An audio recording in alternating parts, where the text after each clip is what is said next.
The Ferrari SF-24 is undoubtedly the MVP on the second day of Formula One pre-season testing at the Bahrain International Circuit, not only due to Carlos Sainz's fastest time in the afternoon, but also considering a significantly improved car. The SF-24 has instilled much confidence in both drivers, thanks to enhanced predictability in terms of behavior.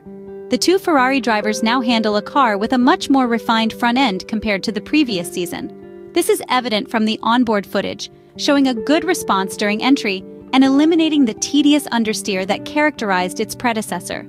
Moreover, the car appeared composed at the mid-corner, even considering the wind at Sakhir, which reached speeds of up to 25 km/h at certain points, allowing it to get on the gas without suffering.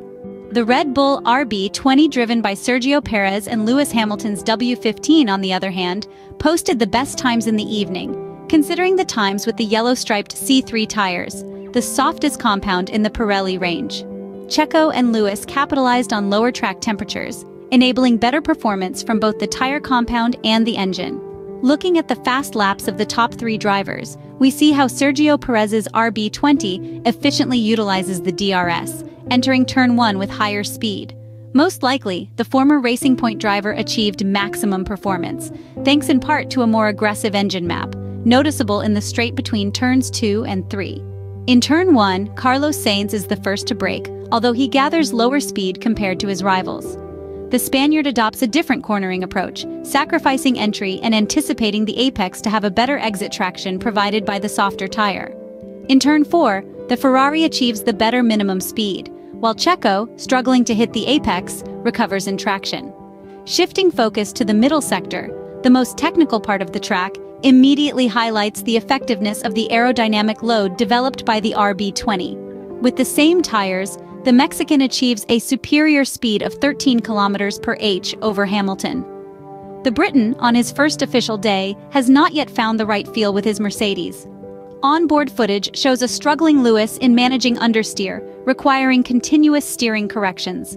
The future Ferrari driver consistently achieved a lower minimum speed in corners while recovering on straights, thanks to the extra power of his higher revving power unit. We notice how Sergio Perez manages to maintain 100% throttle in 56% of the middle sector, compared to Lewis Hamilton's 49.5%, thanks to the more composed RB20, capable of better traction efficiency. In turns 8 and 9, the Spanish driver Ferrari demonstrates excellent mechanical grip with the softest tire in the lineup. He achieves better mid-corner speed. The long speed section from turn 10 to 11 is approached by drivers in the same way, reaching identical speeds at the beginning and end of the straight. In the final sector, the real challenge lies in navigating turns 13 and 14. Carlos Sainz achieves better minimum speeds than the counterparts under examination. The Spaniard, who will leave the red team at the end of the season, did well to capitalize on the tire advantage. However, the new kinematics of the front suspension scheme seem to provide ample grip in medium-speed corners with a long period in load. Through footage aboard the red car, it showed significant precision in hitting the apex and composure when Carlos pressed the gas pedal for flat-out acceleration. Undoubtedly, the area where the SF-24 can still improve is the corner exit.